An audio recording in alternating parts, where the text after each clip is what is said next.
you again. Thank you so much po. And, Nice to meet you po. congratulations. Opo. Congratulations. Opo. Thank you po. Ma, picturean mo din kami sa phone. Hello. May nakakita sa akin, no? Picture daw kami. Picture tayo, picture. Sige, bigyan mo sticker. Sige, sige. Ay, ayun. Ay, picture tayo sa cellphone. Ayun, thank you. Bye-bye po.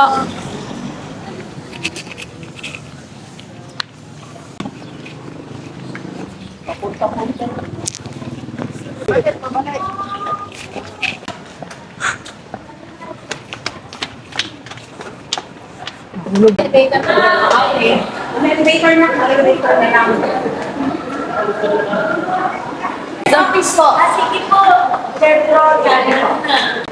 Pero naka-Pilipinyana sila Pilipinyana. on Monday. After, I'm with my mom, di ba? Masaya na ka dyan, di ba?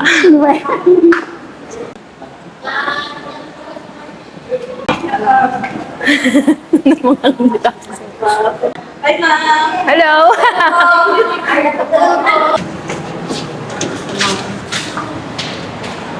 Mayor's office po.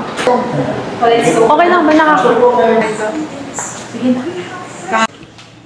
Ay, hello. Nice to meet you po. Good afternoon. Good Welcome. afternoon welcome. po. Hi, welcome. This is my Good mom po, afternoon. mama Good ko. afternoon po. Mayor Gerald Herman po. Actually, 23 years old na po akong nandito sa Pateros Site. Dito na talaga ako pinahanak. Born and raised in Pateros. Yes po, sa side ng mama ko po. ano ba ang middle name mo? De La Torre po. De La Torre. Tapos yung last name ko is Abad. Po. Abad. Pero yung abad ng magtanggol, mga kamag-anak mo yun? Hindi po, malayo po. Baka... Akala ko nga kamag-anak mo yun eh. Opo. Kapampangan po. Oh, Yes, Kapampangan. Kapampangan. Kapampangan. Ayun. Kapampangan din kayo. Opo, yung sa side ng papa ko po. Ng papa mo. Ano yung isang vlog mo tungkol dun sa empanada? Opo, dyan po Tatay empanada. Yun po yung Parang dati pinakauna. napanood na rin namin siya. Ay, talaga po. Oo. Pero matagal na yun. Tapos ito 2023 po. 2023 siya Ikaw na rin nangyari. ba yung nag-feature sa kanya? Yes po, ako po yung very first na foreigner na natagpuan ko po. Yun po yung pinakauna ko pong foreigner. Doon po ako nag-start talaga Oo. na Pero nung gatong nakikita ko, ang advocacy. dami-dami mo na palang natulungan. Opo, may mga May Chinese, may- napauwi na rin pong mga foreigner na na-trap dito sa Pilipinas. Taga-US, no? Yung iba Yes po. aggressive, no? Oo, may mga mental health problem, which is talagang sobrang hirap, talagang sacrifice. Pero worth it naman po kapag napapauwi po namin sila, which is nakakatulong po talaga sa mga Oo ano. nga eh. Kaya ayun, Tapos yung iba, parang natutulog na lang sa labas ng airport. homeless po, ganun. Kaya parang naubos na po yung budget nila, kaya Oo, ano. Tsaka yan, narinig ko ngayon kwento mo nung dumating sa Pilipinas, may 11 million pesos na Ay, grabe po. pera si foreigner. Taga Romania po, yes po. Taga-Romania yun. Tapos naubos niya. Opo, within 6 months. 6 months. Yung 11 million. Bakit meron siya dapat makakasalan? Actually, may parang ka-live-in partner po siyang Filipina noon. Tapos, ayun, puro panay, ano po niya sa labas-labas palagi siya sa family side nung... 11M, di ba? Grabe, ang laki po nun. Tas ngayon- Nakikitain yun eh, pagkatapos Totoo nalustay po. niya in 6 months. Yes po, dahil nga panay labas nila. Kaya, ayun. Kaya nagulat din po ako nung biglang nag-call po si Ate Doris sa DZMM. Sabi ko, hala, si Mayor Gerald Herman po. Sabi ko, kaya na-shock po talaga ako. Sabi ko, hala, di ko po talaga in-expect. Kaya pala tinatanong nila kung ano yung barangay ko, kung saan yung... Yung pala is talagang may purpose po na... Nagpadala sila rito ng letter pagkatapos, yun nga, nag-re-request kung pwede ako mag-appear dun sa interview kahit sa Opo. Zoom lang daw. Opo. Sabi ko, "Oo naman, kasi maganda rin namang opportunity Opo. na kino-comment natin, kino-congratulate yung kababayan natin na gumagawa ng good deeds no, sa ibang Opo. tao. Lalo yun sa'yo, parang extraordinary. Kakaiba nga Oo, daw po eh. Diba? Kasi most of the time, kapag Pilipino, tapos may nakikitang foreigner, parang iiwasan na lang dahil Totoo po. yung hirap ng communication. Yung like language barrier po, Language yun talaga yung barrier. Diba? Pati yung sa culture, nahihirapan din po. Lalo yun kapag aggressive, nakita mo. At, Totoo, nagwawala po. at first, no, syempre, tendency nun, iiwasan mo na lang. Pero ikaw, tsinaga mo pa din. Hindi po talaga namin sinukuhaan yun. Ang kasama ko po yun yung family ko talaga. Especially my mom, andyan. Sumasama po kayo. Opo.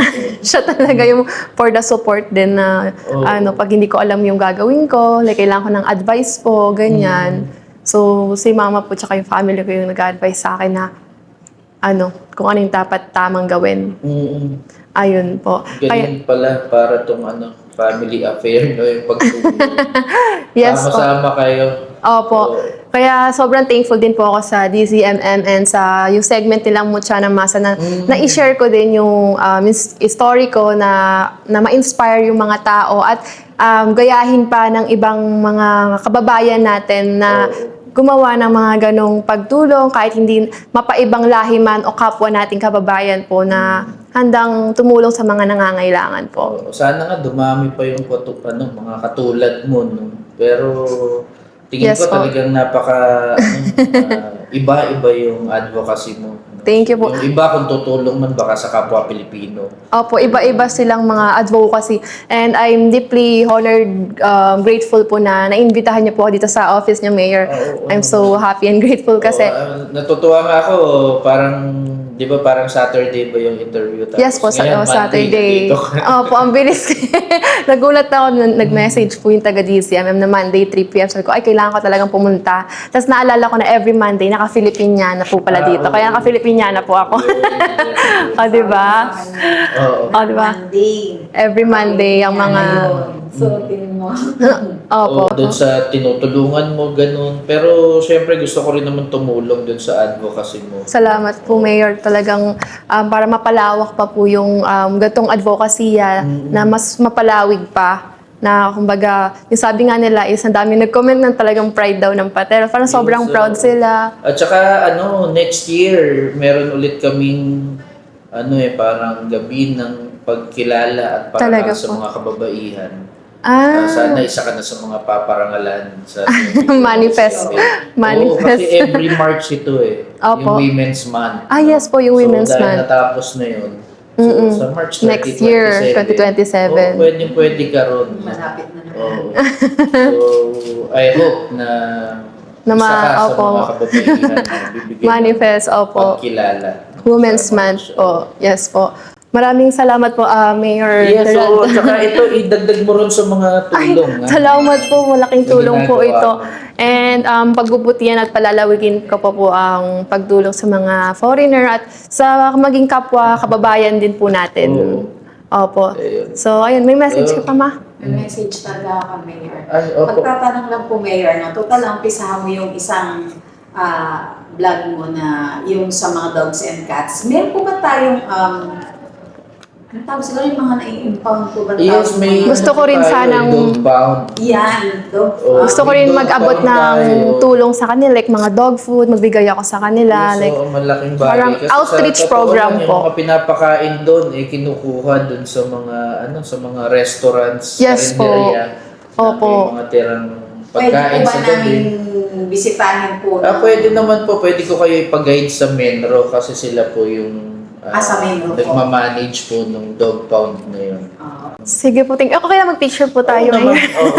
Thank you again. Thank you so much po. And, Nice to meet you po. congratulations. Opo. Congratulations. Opo, thank you po. Ma-picturean mo din kami dito sa phone. Tapos sa'yo. Sige po. Sige. Sige, sa cellphone ko muna. Duck. Backside. Ay, nakagayon pala. Sali ako